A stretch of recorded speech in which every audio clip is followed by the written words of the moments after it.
இருக்கீங்களா? நாளைக்கு எல்லாரும் சத்தம் போறவங்க திருப்பி நீங்க யாருக்கு அனுப்ப முடியும்? இனிமே நீங்க கீழே இருக்கணும்.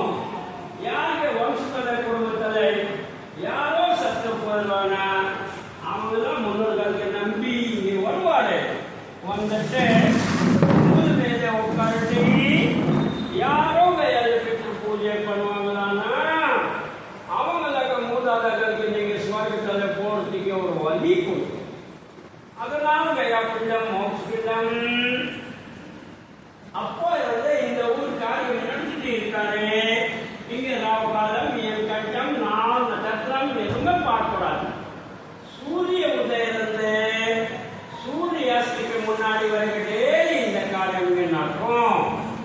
அதுக்கு அப்புறம் இந்த ஊர்ல சீதை தசரத சக்கரவர்த்திக்கு பிண்டம் பண்ணிருக்காரு.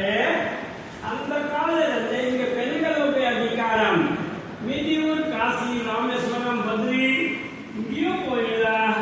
லேடிஸ் பிண்டம் பண்ண முடியாது. கயா ஒரே இடம் தான். ஆம்பளை மாதிரி பெண்கள் சுமந்தி வீடு யாரோ தனியா வந்தேன்னா கயால மட்டும் லேடிஸ் பிண்டம் போட முடியும். இப்படி மனுவாசு முடிச்சு காலங்களை ராமர் சீதா இல்லாத இந்த ஊருக்கு வந்திருக்காங்க. இந்த ஊர்ல யார் இருக்காங்க? 6 பேர் பல்குனி ஆறு.